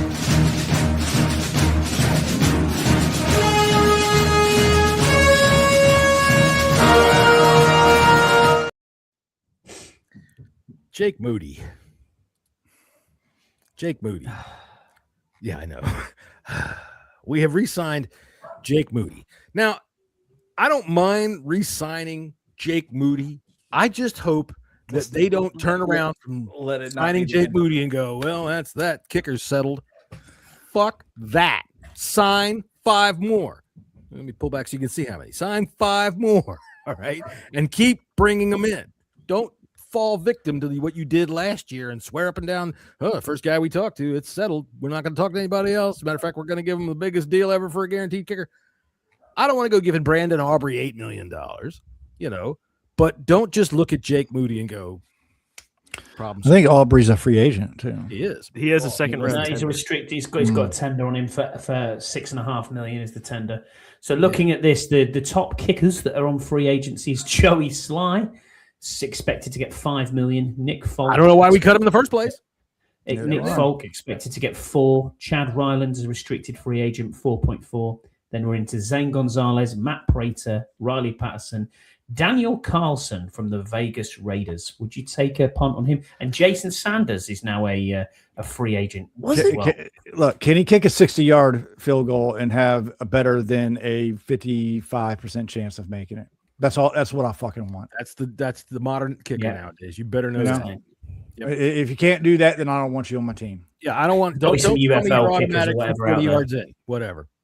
Fucking go to Australia, go to fucking England, go to Japan. I don't give a shit. Bring some motherfucking kickers in. He's catching on. Ladies and gentlemen, he's catching on. It took me 4 years talking to Jesse about kicking before he finally gets it. It's Go bullshit that there's five. Take a five cruise ship fucking around the free world and agents fill it available. up. Come on, man. Fucking people can kick a fucking ball. Go That's find right. them. Fucking ball. So I also just found this list finally because we haven't talked about this. Max Crosby got traded. Yes, he did. 2 first-round picks to the Now, and thank goodness it wasn't the AFC. Philly. So Yeah. since 2015, the players that have been traded for 2 first-round picks include Khalil Mack, Jamal Adams, Laramie Tunsil, Matthew Stafford, Russell Wilson, Micah, Sauce Gardner, and Max Crosby. Safe to say that 3 of those were hits. Yeah, I'd say. What did he go for? The one from Parsons. What did Parsons? Was he 2 first rounders? Parsons got hurt. And more. But and more, yeah. I'm just saying, in that trade package, 2 first-round picks were included. Right. That's a lot. And I'm glad that, A, we didn't do it, and B, it didn't go into the NFC East. The Cowboys. I feel so sorry for Joe Burrow. It's like, who have you got to deal with? TJ Watt twice, Myles Garrett twice, Max Crosby twice. I'm sorry, guys. I saw a Bengals fan on Twitter yesterday that said they had the best offensive line in that division. They're not worried about this. Who, the Bengals? This Bengals fan says, quote, have the 2 best receivers, best quarterback, best O-line, and maybe best running back in the division. Think we'll manage. I think we'll manage with our best quarterback. running back. I'm sorry. There's a chance you could say Chase Brown is number 3 in that division. Dude, if you say Joe Burrow, you have a better than even chance of him getting hurt and missing 10 games. Just Joe Burrow. Put it out there. Yeah, you're right there, man. That's a hell of a fucking murderer's row to have to go through all season. Thank goodness. Thank goodness. If you want to play for these kinds of players, you got to pony up. And it wasn't 2 weeks ago the Raiders were saying they weren't going to trade him at all. So, I read that the Eagles were interested by maybe fielding Jalen Carter, but at the same time, honest to God, it's getting even harder to know what's real and what's not at this time of year. Did they or not? With Howie Roseman, I'm inclined to think, yeah, he did. Probably. Probably. Yeah, sure. Why not? So what picks now in that respect then, Max, do the Raiders have? Is it pick 14? They got 14. And 1. Oof. And it won't fucking help them at all. Now, also, the other big trade of the week was Trent McDuffie got traded. Yeah, he did. And the Rams didn't even give up their higher pick. The Rams still have number first 11. Round, though. It's still first down, but there's a big difference between 11 and 29. But wow. Yeah, that's true, but still, that's a lot to give up. The Chiefs have got 9. The Chiefs have got 9 and 29. You're going to get some good talent there still, especially when the Chiefs trade up to us so they can draft Jeremiah Love. That's what I'm saying. And we drop and get David Bailey, who slips because they found out that he's got a degenerative fingernail. It's got an ingrown toenail. It's got That's to right. He's got a hangnail. Right. He's got a toenail. So yeah. All right, Scott, who are you hoping at 12:01 tomorrow we have agreed to terms? Dafe. I'd love that. I'd love that. I think that would be a good one. Just Boye Mafe, one of the two. You just want to Isaiah Likely. You just want weird names to be able to say on the podcast. Alec Pierce, I don't blame you, Paul. Alec Pierce would be great, but it's going to be a lot of money. That's going to be a serious amount of money to pay for. Realistically, a wide receiver 2 at best. Yeah, but look what the Bengals did for receiver 2. That market is completely reset. Yeah. But he's not. But you're telling me Alec Pierce, and I'm not. I'm not. He is not. I would want to spend. But what I'm saying though is, if you look at what receiver 2s now are earning, it's blown out of the water because of what the Bengals did. Yeah. T. Higgins is a wide receiver. He's a 1 anywhere else, really. On most. I mean, frankly, you could say they're number 1B of wide receiver tandems. I would agree. And the only reason they're 1B is because Dallas. Well, I think if we would have been able to pry him loose last year, he would have been our wide receiver 1. Yes. Oh, yeah. Everybody else got hurt. Scott, now you're looking for Tyler Algier. No, I don't think. I think we might end up with someone like Kenneth Walker, Rico Dowd, or Tyler Algier would be okay as a back that I'd look at. But who's the guy from Tampa Bay who used to play with Rashad White? Rashad White. There you go. That's the one. He's from Tampa. So maybe him. Yeah. Well, it doesn't have. We need a running back that's a bruiser that can carry the load 1 and 2, first and second down, but also is okay in the passing game. That's what you need. I got a name for you. Chris Rodriguez. I want him back. I still want Chris Rodriguez back. I know everybody. I'd sign Jeremy McNichols as well. I'm not so in on McNichols, although McNichols, I love the guy. I call him Captain Big Play because that's what he does, man. When he gets the ball, that dude just never quits. That touchdown against the Raiders last year was incredible. I don't care if it was the Raiders. That's a pro football team, and he ran over all of them. I think, John, it doesn't matter what you're saying here, what we do tomorrow, who we sign, or who's agreed by the time it gets to there and it gets to Wednesday. What this will do is by the time we come to our next show, we'll know what way we're going to go in the draft, pretty much. Mm-hmm. We might. I kind of agree with this too. Yeah, a little bit. If we need to run because you love. We did. You love love. Well, I mean, look, who else you got in the third round? I mean, always keep your eyes open, man. Keep your eyes open. The big thing about that is how many running backs are successful at the second contract?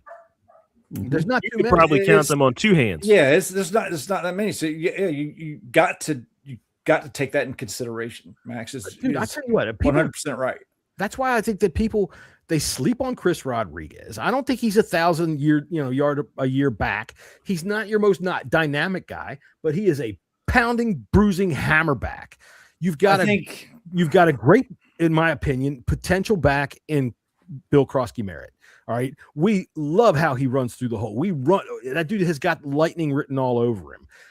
He had a couple of games last year in which he absolutely excelled, and he not only excelled in the yardage, but he excelled in the carries. 18 to 20 carries in the games. I think it was the Giants and the Cowboys where he just absolutely just kicked their ass, and they fed him. I like those two as a potential hammer or thunder and lightning combo, and then get another guy to go in there. I like this Rashad White thing you're talking about because he's used to that kind of a platoon. I like some of these lesser name backs, and I'm not in on Jeremiah Love until they draft him. And as soon as they draft him, I'm all fucking going to be, popping the champagne. But I just think I like our guys. I like it. My argument for Love is he's not just a running back. He's a absolute force anywhere that you want to stick him. And if that's the way this office wants to go, I am 100% all for it. Like I said, if they draft him, I want to pick the best player. I want a fucking blue chip. Fucking, This is going to be a top 3 at your position guy, whoever we pick with this number 7. That's why I'm not opposed to offense. I would rather have a defense because our defense needs a little bit more work, but we still need weapons around Jaden. And so if this team feels like, hey, Love, or even Carnell Tate for that matter, if they think that that's the guy, well, then go get him. Yeah. Well, if they want to trade back and go get the fucking tight end, Kenyon Sadiq, go fucking get him. That's cool, but he better be the guy. We want him to be the guy. Whoever, got to be a blue chipper. I think this draft has blue chippers in it in the top 10. And I think it's going to really all depend on how it shakes out. But dude, when you've got 4 Ohio State blue chip guys right there in the top 10, then as far as I'm concerned, what else do you want? Well, maybe not 4. God's give me the look. I'm no good at math, but I look at schools that produce top pro talent, and they do 100%. So yeah, I'm looking at guys like Styles. I'm looking at Downs. I'm looking at Carnell Tate.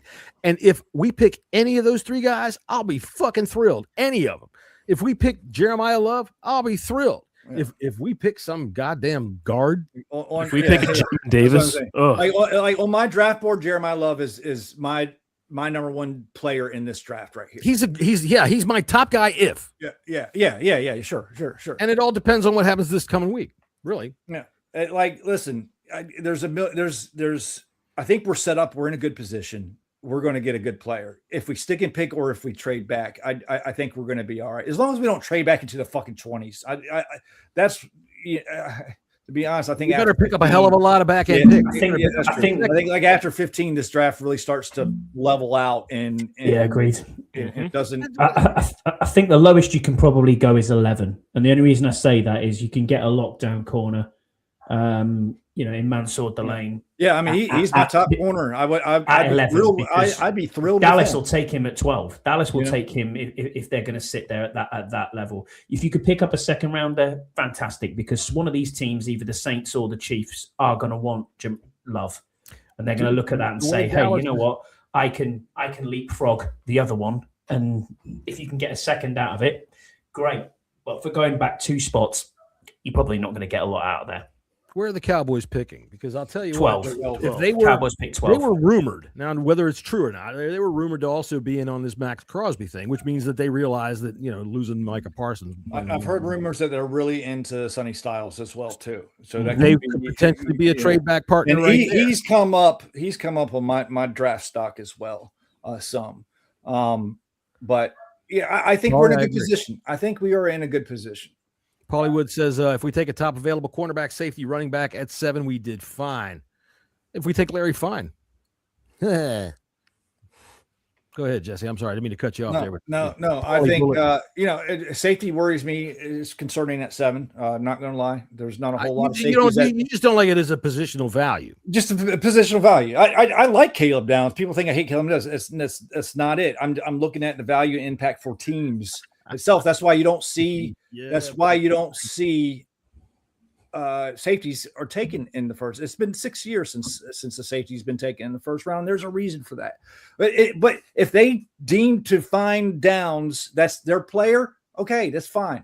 Go ahead. I just don't see it happening. Look, I got guys that follow Ohio State football like it's a religion. All right. And I don't know if you've ever been to Columbus, but literally, if you go into McDonald's and go into the men's room and take a piss, you are looking at Ohio State memorabilia all around you, everywhere you go. So when they talk about their guys, they tend to, they gloss them up a little bit, but they have an idea what they're looking at. They got a lot of things to say, or at least a lot of history to go back on to compare it to. And the way that they talk about Caleb Downs, the way that I hear him talked about by Ohio State fan friends that I know that know football, that tell me this guy is a perennial all-pro candidate. So that's what's hard to say about Sonny Styles. Actually, I hear more about Sonny Styles than I do about Caleb Downs. Well, that's because you follow Sonny Styles' mother on Twitter. He's got a brother in this draft. He's cornerback for Ohio State. He ran a hell of a 40 time. Hey, find an Ohio State defensive player and fucking draft him at some point in this damn draft. Or a wide receiver. Yes. Or a running back. Yeah. Dude, you can't go except if you take a quarterback in Ohio State, you fucked up. But what was the last Ohio State wide receiver to bust? Curtis Samuel? Maybe. Well, Noah Brown. And was that a complete bust though? Right, that's what I mean. Yeah. Look at Ohio State's receiver churn out. It is. Yeah. Oh, I would be tickled if we got Cornell Tate. I really would. I'd be perfectly fine with Cornell Tate because I think we do got to look at the future. And Terry is not going to be here maybe after this year. So who's going to fill that void? That's where I was coming from with this at the very outset, was this thing from Matt Barry that came out this week. Now, Matthew Barry is a fantasy football writer. He's a Commanders fan. I like his content. I think he's a pretty decent guy. He's decent. Well, I don't know him, but he's a decent writer. And he was on a podcast and made a logical supposition by looking at Terry's contract and saying this will probably be his final season as a Commander. And, well, it caused a lot of discussion. Let's put it that way. All of you that are out there, the Commanders fans, you all know how it goes. It just, what? Yeah. So, it wasn't, I saw that one of these NFL rumors or JP, one of the clickbaity team source says, no, it's not team source. Matt Barry said it. All right. And that's all it was. And he's probably right. Okay. When we looked at the contract, when it was initially signed, we all kind of figured that. It's kind of a smack in the face since he missed half of last year. But at the same time, I'm going to go ahead and say I agree. I think Terry will probably end his career somewhere else. If he stays here, it's only going to be because he wants to be here and he'll take the pay cut that it takes. Scott, what do you think? Yeah, I agree with you, John. I think that it's a lot of money. I mean, we had a look the other day at Terry's contract. I think it's over $30 million, I think, next year. We're going to have to pay him. The out is the end of this year. You don't then have to take any dead cap money going forward with that new deal. The new deal comes on at the end of this upcoming season. So unfortunately, he's going to be 31 by the time he finishes, nearly 32. Do you want to pay a 32-year-old receiver in 2027 $34 million against the cap? No, not for me. No, and I think we all knew that when this contract was signed, that they had an out after 2. And like I just said, if he's here, it'll be out of the reason that he wants to be here and is just going to take a pay cut and retire this way as a Commander. Now, Jesse, your favorite player ever, Gary Clark. Yeah. Finished his career as a Cardinal. He did. So this is nothing. It happens. It happens, you know. It does. And we're going to have to deal with it. Listen, is Terry a Hall of Famer? No. But he's going to be a Ring of Famer. I think we could probably all agree with that. Sometimes this stuff that just gets happened. It's time to move on, and we're going to have to deal with it. Right. Business and age. That's how it is, you know. Max, what do you think?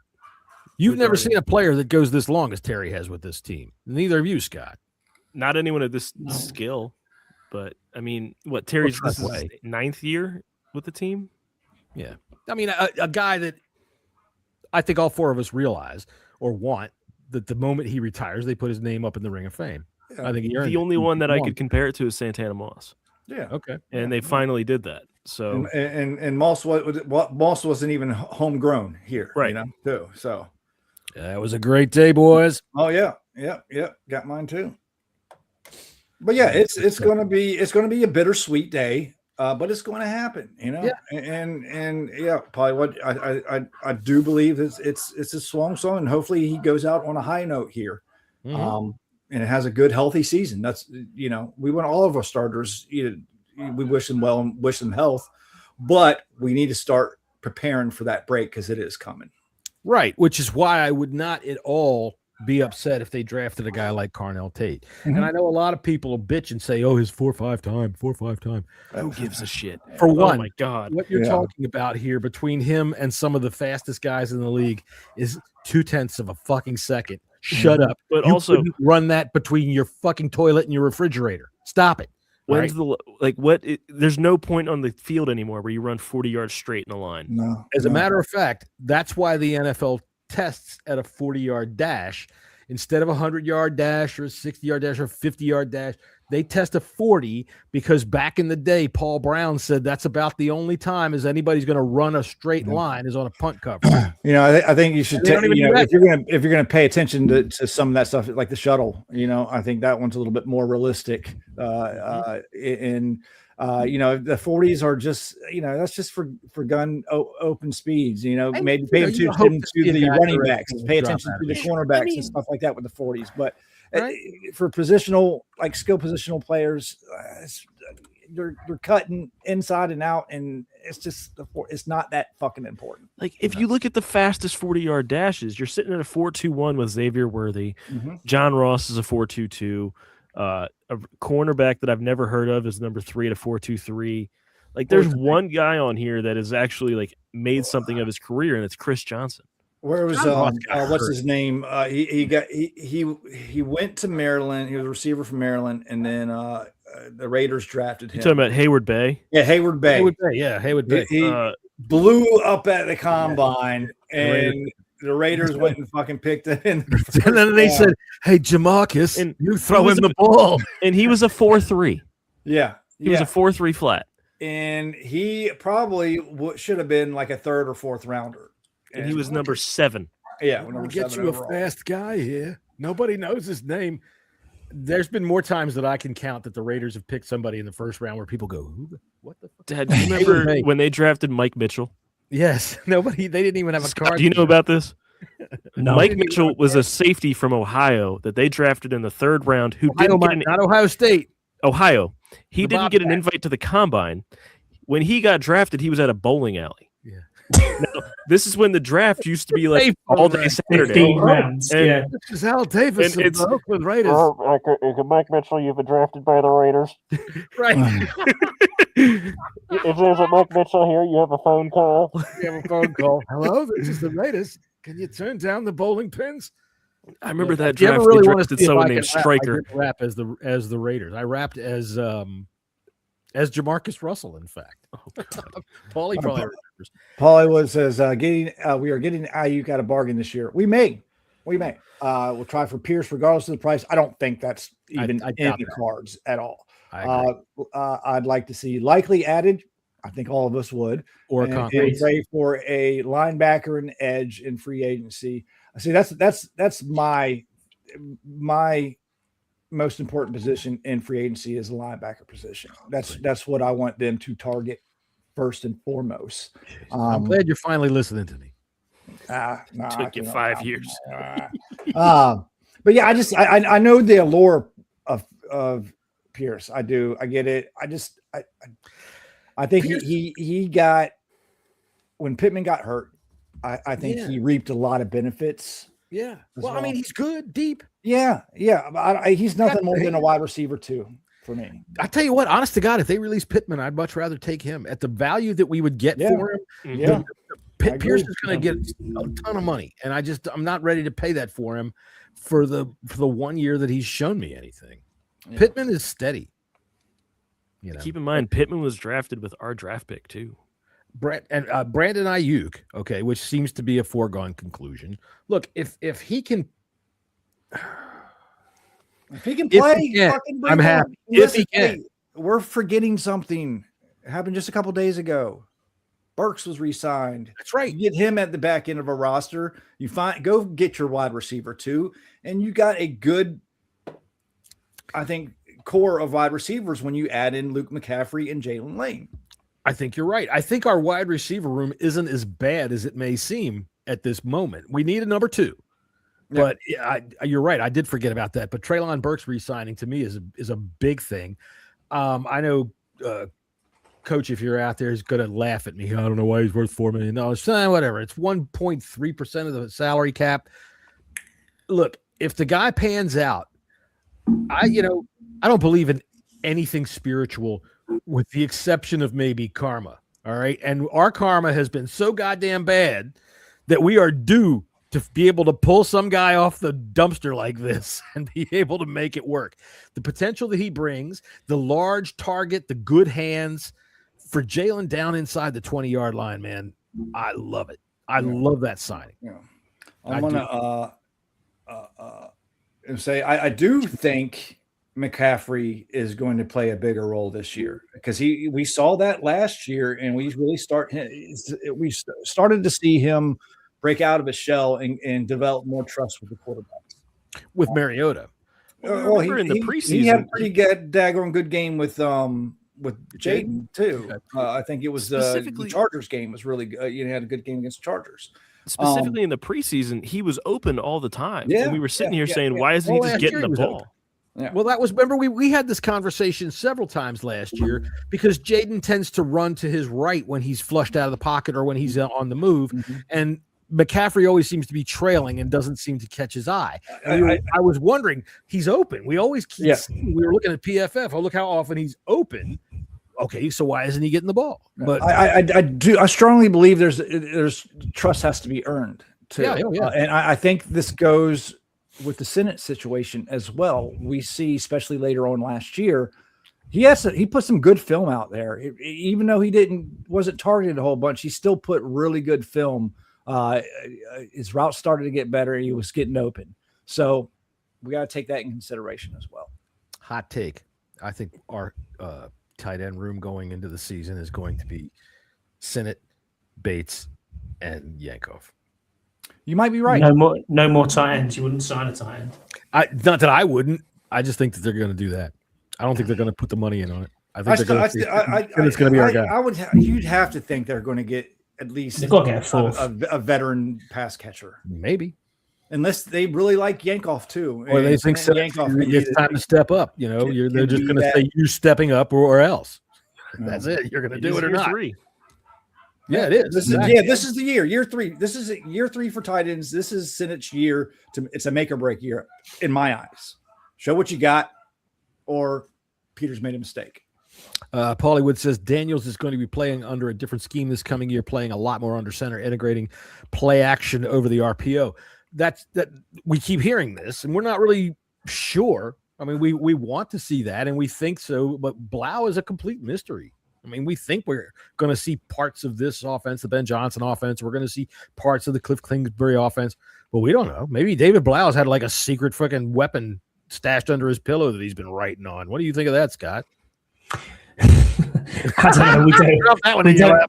You did, yeah. We don't know if he is going to be doing that, but yeah, we keep hearing the Ben Johnson offense, but we'll see. We'll see what happens. I want to see now here. Okay, since we're into the let's just throw shit out there time, I like to see a fullback. All right, and there's been a lot more pull for fullbacks in the league. Just what's his name? And you want to keep Chris Rodriguez so bad, just fucking make him a fullback, dude. That's what I've heard people say. That's what they're going to do with Sinnott. Is Sinnott a fullback? Can he play fullback? Could he be a fullback? I think he could be that. He's a blocker. Kind of How like about Bates in that situation? If you're going to make one of them a fullback, why not put it in Bates? Bates knows how to pull through there and bust some fucking linebacker in the head. I would like Bates more than I'd like Sinnott there. I'm just throwing it out there. I've heard that we're going to try to run. You see that more now. We're going to move towards the running game. Now in the NFL, more towards the running game. You see more traditional sets of two backs back there, whether it's an H-back or a fullback. You see it.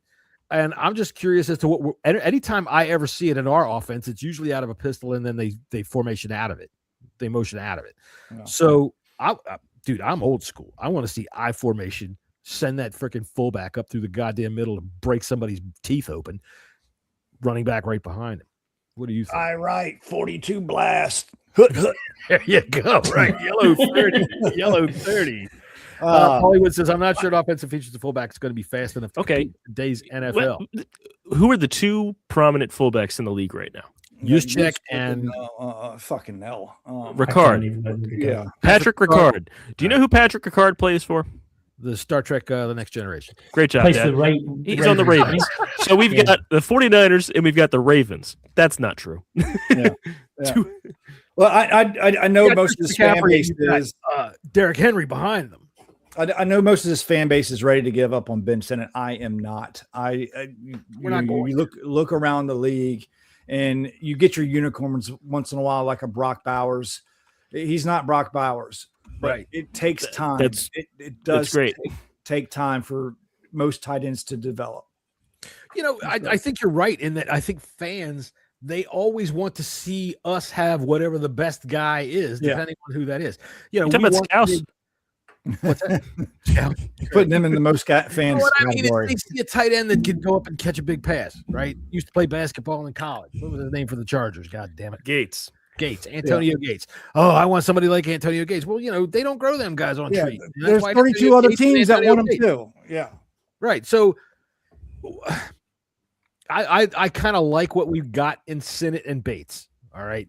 I want to see them more used in terms of as a tight end, not necessarily as my downfield receiver. Those are a surprise play. When the tight end is running that seam right there, it's because this is an opportunity to get him open. I don't want to see him as a primary threat in the passing game. I want to see defenses look at him as somebody that's going to rattle the shit out of my fucking safety while that running back's coming up behind him. You know who you're talking about right now? Destroy my linebacker over there. That's what I'm looking at him for. And if he breaks out, into the pattern, then I want to see him make plays. But I'm not looking for, Tony Gonzalez. I'm not looking for a guy that plays wide receiver at the tight end position. You're looking for a Jason Witten. Thank you. That's what you want. Reliable. And to be honest with you, that's he got compared a lot with Witten coming out of college. His physique and the type of film he put out. Sorry, Max, did I just say something wrong? Is Witten a Hall of Famer? No, no. I'm just more looking at Paulie saying Chris Cooley was a perennial All-Pro.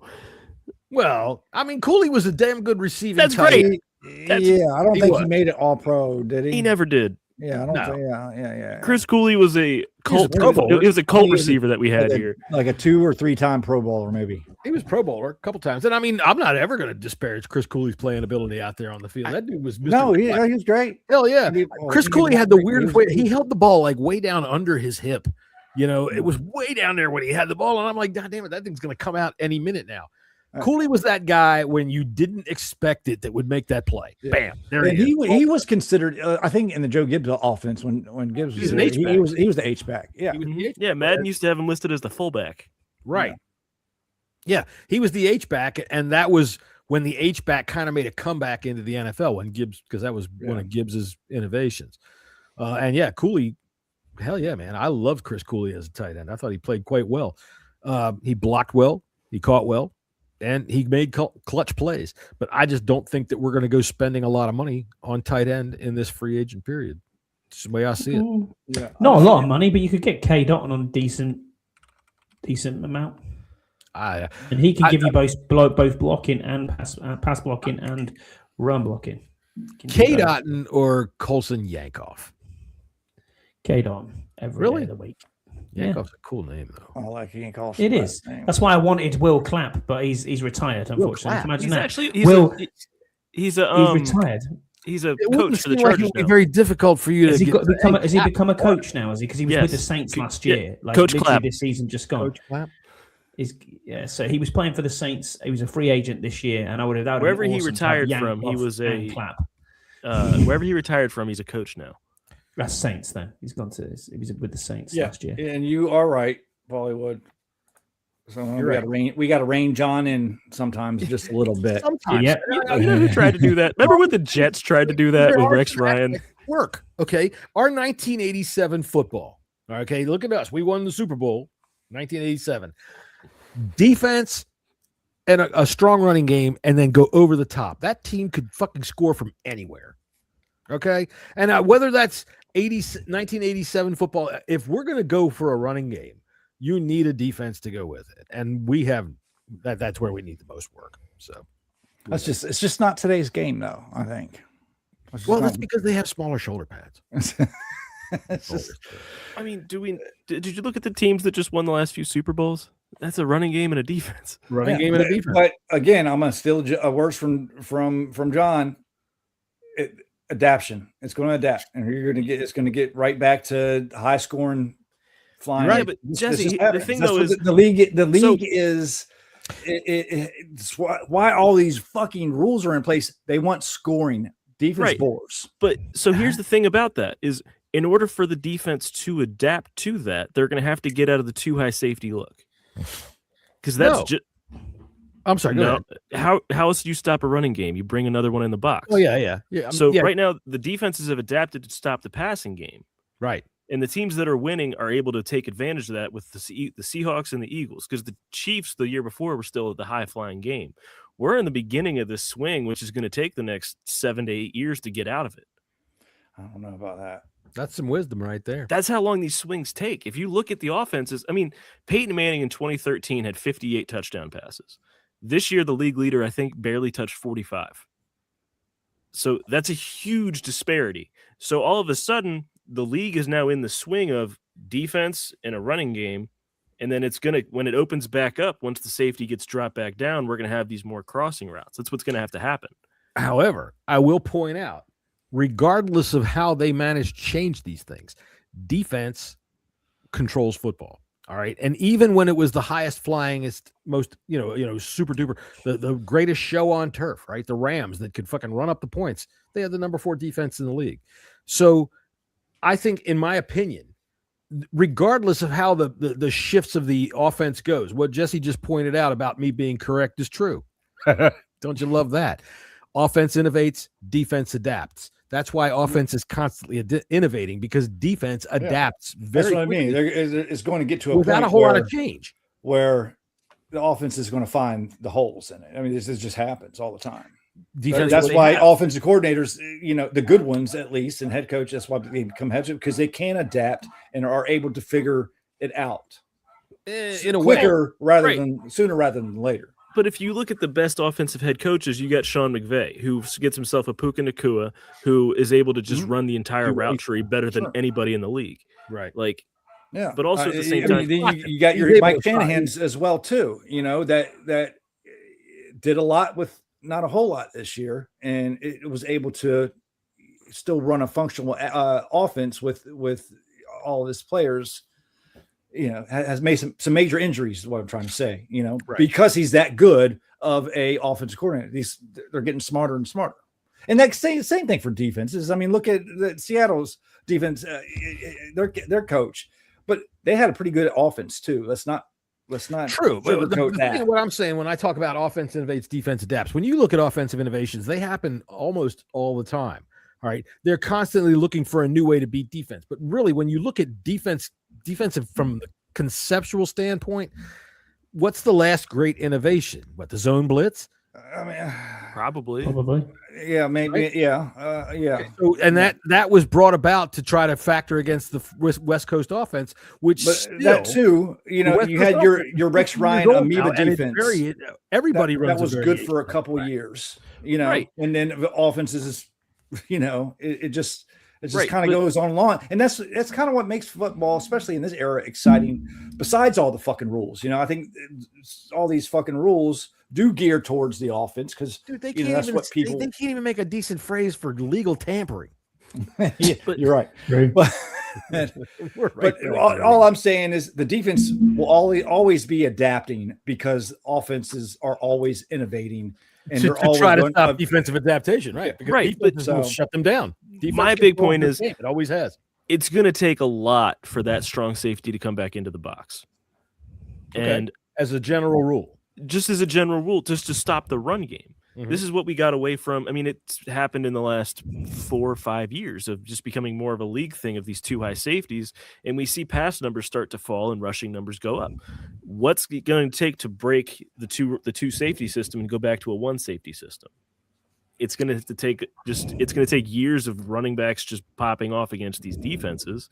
And then they'll bring that person back down in the box, and then passing numbers are going to start to inflate again. See, but I don't think it will take years though. I think it might take we know what this offense is about, so we're gonna have to bring our safety down. I'm not talking. I think it's going to be like kind of hit and miss. Jesse, I'm not talking about an individual team versus an individual game. I mean as a league-wide trend.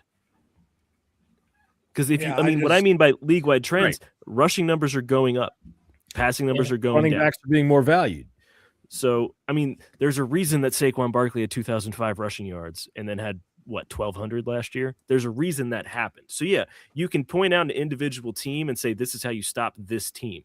But if you look at it as a league whole, it's going to take 8 to 12 years for it to actually take into effect. Not everybody has the talent to be able to do it. That too. Yeah. I mean, you could be the Raiders and have an all-world running back, but offensive line is one of the worst to ever play the game. True. And that's why he doesn't look like an all-world running back, does he? You know, he got hit behind the line of scrimmage on 40% of his runs last year. Yeah, think about how much that is. That's a lot. This is why when people bring up Jeremiah Love, I mean, granted, our offensive line is worlds better than them. We beat the crap out of them, and we were bad last year. But to me, for Jeremiah Love, oh my God, he's so exceptional. All right. It seems to me that there's one of these exceptional backs every other year. Last year, Ashton Jeanty was just going to be the man, whether he went to the Raiders or not. He was going to be that guy. He was that good. People point to Bijan. Say what? I said, it doesn't matter who you are. You go to the Raiders, you're going to fucking suck. It's just going to fall apart there. That's the ultimate litmus test. If Tom Brady falls off over there, yeah. I did read this morning that he absolutely refused to trade Max Crosby to the Patriots, which is kind of funny. Maybe he doesn't like Mike Vrabel. I don't know. But yeah, there's a back like that all the time, and if we have no defense, all right, you see Kenneth Walker. I mean, maybe not like that all the time, but look, dude, we pulled Bill Krusky-Merritt out of the 7th round. You look at Bucky Irving. He was a 4th rounder. There's talent all over. I think James Cook was a 2nd rounder. Cook was a second, because that was the era where running backs were not 1st round picks. When Jahmyr Gibbs got taken in the 1st round at 14, that was astounding. Love is going to go high, right? But at the same and time, as he should, whether it's through us or not, he's going to go high. I agree. It's just because he's that ready for that last final touch of our roster. There'll be one. I just don't see it that way. That it has to be the last touch of the roster. I mean, you got to have a good free agency, to be able to go that route. If you're going to try, I think you can. You have to keep your options open coming in, depending on who you get in free agency, and you can set yourself up where, Love is there, and you are able to take him because he is that good of a player. Because I don't see him just as a running back. I see him as a dynamic threat, exactly a dynamic threat all over the field. And what we do lack is a dynamic fucking tool for Jaden to use. Jaden needs help. He can't score all the points on his own. He went to the NFC Championship game practically on his own. I get it, and I don't expect him to play Superman all the time. That's not realistic.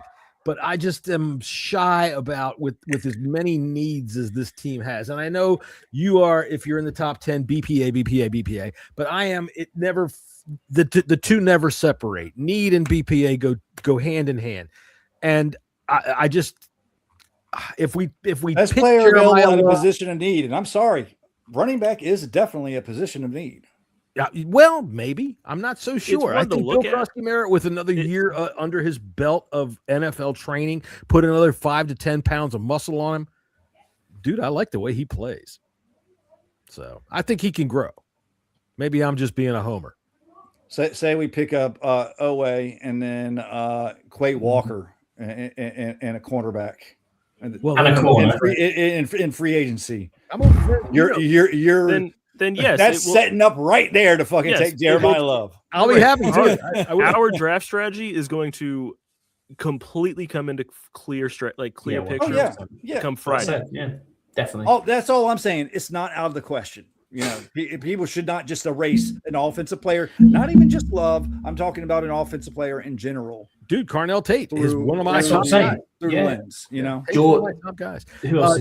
What's the guy down in Arizona? Tyson Jordan, is it? Yeah. Tyson Jordan, dude, top. Jordan Tyson, yeah. Jordan Tyson, whatever. He's got that's my whole point. Is do I love Jeremiah Love? Yes, I absolutely do. He's the highest on my draft board as far as the best players in this draft.